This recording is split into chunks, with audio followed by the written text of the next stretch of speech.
पहला मजहब है, इसका बेसिक डिफरेंस देखिए। आप मंदिर से निकलते हैं तो जो भी प्रसाद आपको मिलता है उस प्रसाद में से भी आप बाहर निकल के कमजोर लोगों को बांट देते हैं।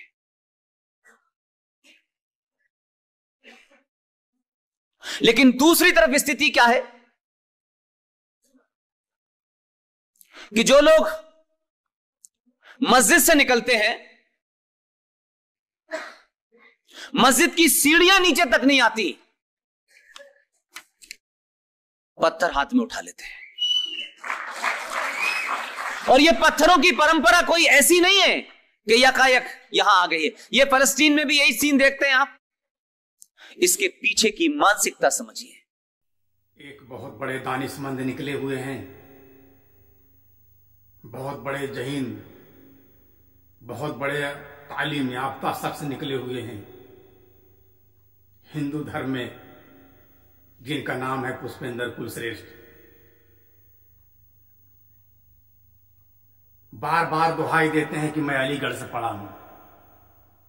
ऐसा लगता है आसमान से टपका हुआ कोई बहुत बड़ा मरकज हो जहां पर इल्म का खजाना है। लेकिन जिन्हें यह नहीं मालूम, जिसे ये पता नहीं कि मूसा अलैहिस्सलाम जिस पहाड़ी पे जाते थे उस पहाड़ी का नाम क्या है, और जब नमाज लेके आए उस नमाज में वो नमाज कौन लेके आए, उन्हें भी पता नहीं। और कहते हैं कि प्रोफेसर साहब ने कहा कि पुष्पेंद्र 286 रकात की नमाज लेके आए। और प्रोफेसर साहब ने कहा मूसा अलैहिस्सलाम जिस पहाड़ी पे जाते थे उस पहाड़ी को ये अतातूर बताते हैं। बहुत अच्छी तालीम ली है आपने अलीगढ़ से, और प्रोफेसर भी बन गए, और प्रोफेसर साहब बता भी दिए कि 286 रकात की नमाज लेके आए। और ये कहते हैं कि मेरा घर मस्जिद से करीब है, और अक्सर मैं नमाज पढ़ने चला जाता था तो मेरे माँ बाप ढूंढते तो कहते थे तुम कहां भाग जाते हो, मैं नमाज पढ़ने चला जाता था। मेरी तालीम मुसलमानों के बीच में हुई, लेकिन मुसलमानों के बीच रह के ये नहीं पता चला कि मस्जिद में कितना भी बड़ा आदमी हो, अगर वो पहले चला गया है तो आगे बैठेगा। छोटा आदमी पहुंच गया पहले तो आगे बैठेगा, और उसका पांव बड़े आदमी के सर में लगेगा, लेकिन वो कोई गुरेज न करेगा। अभी अभी आप सुन रहे थे इनकी बकवास कि ये पहला मजहब है कि जब ये मस्जिद से निकलते हैं तो पत्थर उठा लेते हैं, और हम मंदिर से निकलते हैं तो प्रसाद बांटते हैं। अरे आप प्रसाद कैसे बांटते हो यार? पहले एकता में अनेकता बांट रहे हो, ये नहीं कहते, प्रसाद नहीं बांटते, एकता में अनेकता बांटते हो। अरे हमारी मस्जिद वो है, कोई किसी भी हो, मुसलमान हो, अगर वो मुफ्ती बन गया, आलिम बन गया, हाफिज बन गया, कारी बन गया, मौलवी बन गया, मौलाना बन गया, तालीम याफ्ता है तो नमाज पढ़ा सकता है, इमामत करा सकता है, वो निकाह पढ़ नमाज, वो शादी ब्याह में शामिल हो सकता है, शादी करा सकता है, निकाह पढ़ा सकता है। यह मुसलमानों का काम है, जो एकता में अनेकता नहीं बांटते, अनेकता में एकता बांटते हैं, एकता का संदेश देते हैं।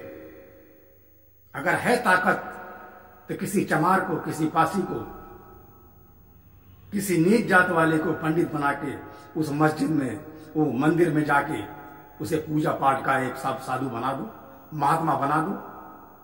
आज बता दो तुम्हारे सनातन धर्म में कोई तुम्हारा नीच जात की शादी ब्याह करा सकता है, स्वयंवर रचवा सकता है, पूजा करवा सकता है?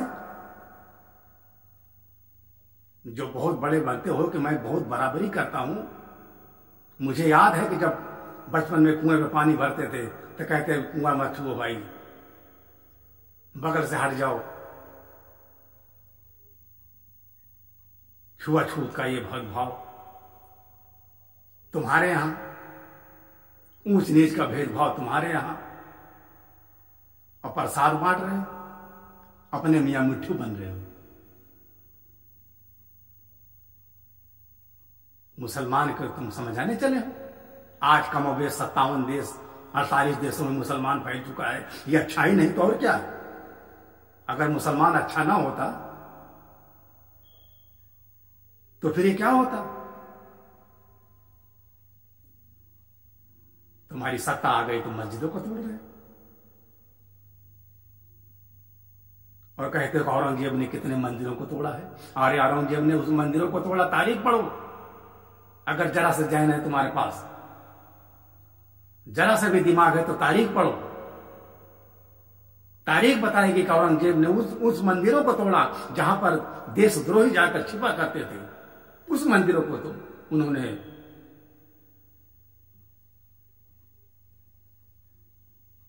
तोड़ा और उसको विस्मार किया।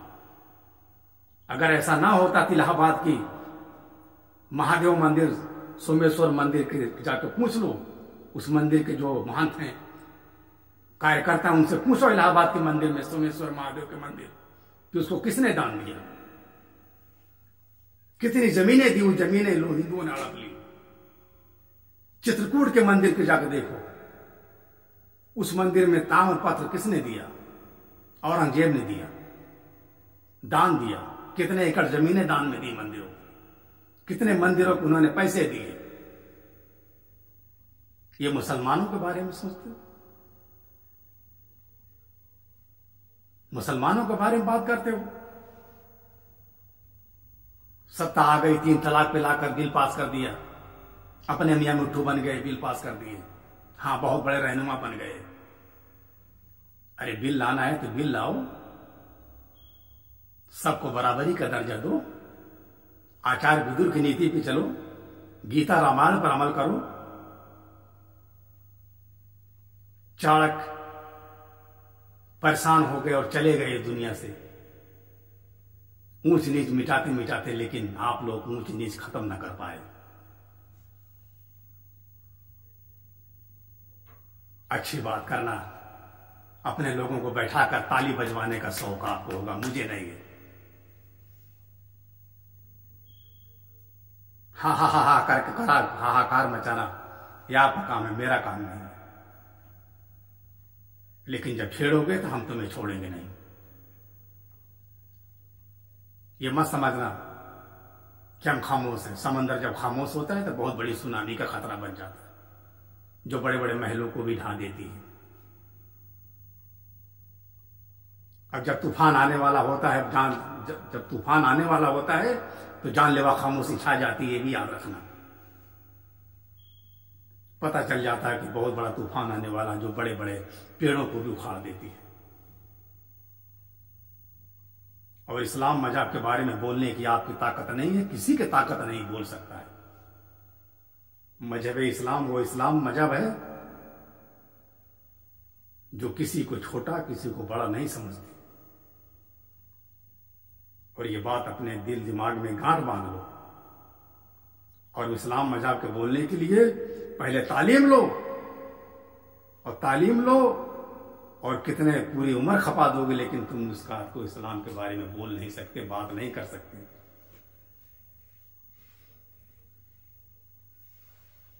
ये इस्लाम मजहब ऐसा मजहब है कि जिस मजहब में जो भी इंसान आ जाए उसका सत्कार और सम्मान किया जाता है, उसको बराबरी का दर्जा दिया जाता है। चाहे वो यहूदी का लड़का देख देख कर हुजूर को चला जाता था। हुजूर को तीसरे दिन देखा और चौथे दिन बीमार हो गया, और बीमार होने के बाद वो यहूदी का लड़का बहुत ज्यादा बीमार हो जाता है और लास्ट स्टेज पर पहुंच जाता है और कहता अपने वालिद से कि मेरे वालिद, मैं मोहम्मद सल्लल्लाहु अलैहि वसल्लम को एक बार दीदार करना चाहता हूं, क्या आप मेरी बात मानोगे, क्योंकि मैं इस दुनिया से जाने वाला हूं। सुनो मेरी बात। वो यहूदी कहता है कि बेटे तुमने क्या मांग लिया, मैं तो यहूदी हूं और वो मुसलमान, पहली बात तो मेरे घर में आएंगे नहीं। और वो लड़का कहता नहीं, आप जाओ, कहो बुलाओ, वो जरूर आएंगे। वो यहूदी जाता पूछता है कि मोहम्मद बिन अब्दुल्ला का घर कहाँ है, मोहम्मद बिन अब्दुल्ला का घर कहाँ है। लोगों ने कहा वो देखो वो टूटी फूटी झोपड़ी है, वो मोहम्मद बिन अब्दुल्ला का घर है।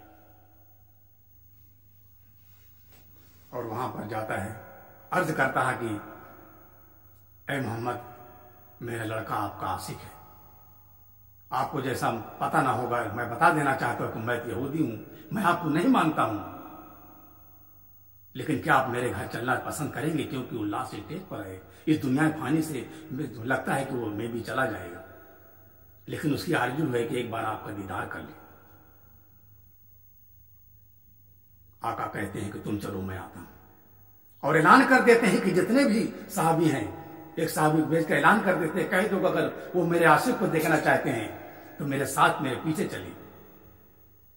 साहबियों को झुरमुट मेला लग जाता है, पहुंचते हैं, और आप जब पहुंचते पूछते हैं कि नौजवान तुमने मुझे क्यों याद किया, आखिर क्या मामला है, तुम मुझसे क्या चाहता है? वो नौजवान कहता है कि या मोहम्मद सल्लल्लाहु अलैहि वसल्लम, मैं आपसे कुछ नहीं चाहता, बस आपका दीदार करना चाहता हूँ। मैं आपको देखता था डेली, और तीन दिन से लगातार देखता था, लेकिन आज मैं बीमार पड़ गया, और मैं चाहता हूँ कि इस दुनिया फानी से कूच फरमाने के बाद मैं आपका दीदार कर लूँ। हुजूर मुस्कुराते कहते हैं, तुम मुझे इतना चाहते हो, तुम मुझे इतना प्यार करते हो, तो एक काम कर ले नौजवान। वो लड़का कहता है, बताइए क्या करूं, मैं क्या कर सकता हूं, मैं तो जाने वाला हूं। हुजूर फरमाते हैं, एक काम कर ले, तो मेरा कलमा क्यों नहीं पढ़ लेता? वो नौजवान कहता है, हुजूर कलमा पढ़ लूं तो क्या मुझे आप मेरे गुनाहों की जो सजा है उससे बचा लेंगे?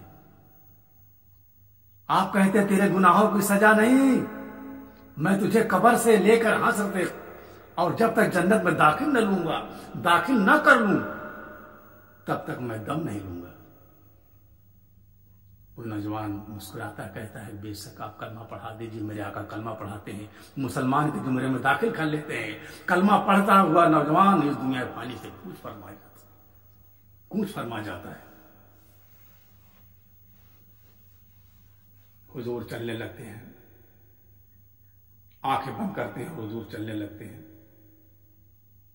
यहूदी दामन पकड़ लेता, हाथ जोड़कर खड़ा हो जाता है, बोलता, हुजूर ए मोहम्मद, अब ये लड़का मेरा मुसलमान हो चुका है, मैं चाहता हूं इसका सारा जो भी इसका कफन दफन है आप अपने हिसाब किताब से करें, अपने हिसाब किताब से करें, इसको अब ले जाए, अब ये मेरे किसी काबिल नहीं है। हुजूर खुश हो जाते हैं, साहबियों को कहते हैं कि उठा लो जनाजे को, जनाजा को उठा के लेके चलते हैं। सुनो, मुसलमानों के खिलाफ बकबक करने वाले, कान खोल के सुन लो, मजहब इस्लाम ऐसे नहीं फैला, मजहब इस्लाम ऐसे नहीं फैला, ये इस्लाम सलामती का मजहब है, धर्म है, प्यार का धर्म है। आज अगर इसमें अच्छाई ना होती तो कितने मुमालिक मुसलमानों का ना बन जाता।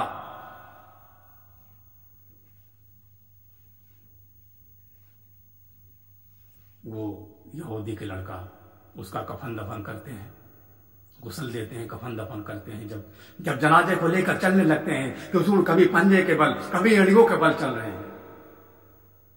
सहाबा कराम देखकर आपस में सरगोशी करते हैं कि मामला क्या है।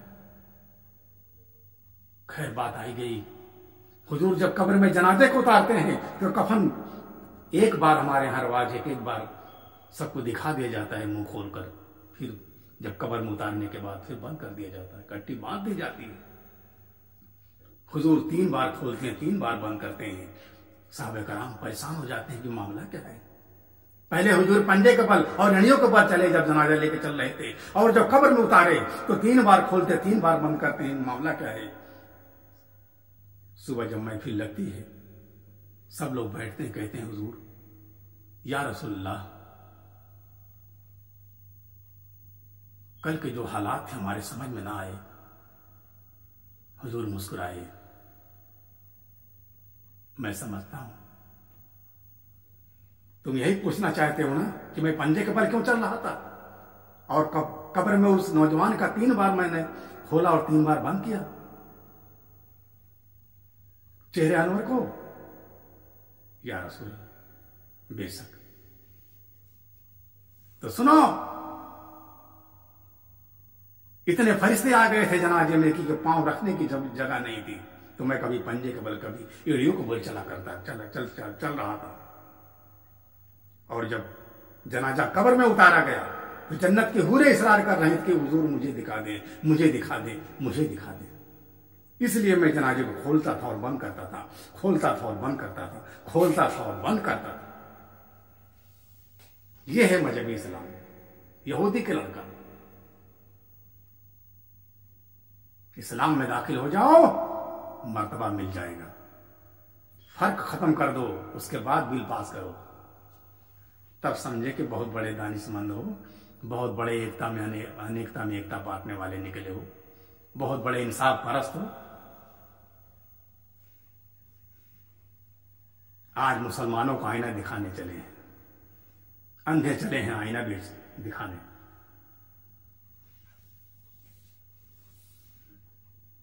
इस्लाम मजहब को बदनाम करने की कोशिश नहीं करें, ये मजहब बदनाम होने वाला नहीं है। इसमें जो बदनाम करने की कोशिश करेगा वो खुद ही बदनाम हो जाएगा और मिट जाएगा। अरे आपने गांधी जी को नहीं छोड़ा, जिसने देश को आजादी के लिए अपने वस्त्र को त्याग दिया, अपने तन को अपने कपड़े से उतार दिया। जब अंग्रेजों ने उतार दिया कि ये काला लोग लड़का ट्रेन में कैसे आ गया है, ये काला ट्रेन में कैसे आ गया है, नीचे उतरो। गांधी जी के लोगों ने कहा कि बैठ जाओ, बैठ जाओ। आपने कहा कि मैं नहीं बैठूंगा, और उसी दिन से उन्होंने अपने वस्त्र को त्याग दिया। जब तक देश को आजाद न कर लिया, जब उस गांधी को नहीं छोड़ा तो मुझे क्या छोड़ोगे, जब अपने के न हुए तो मुझे क्या होगे।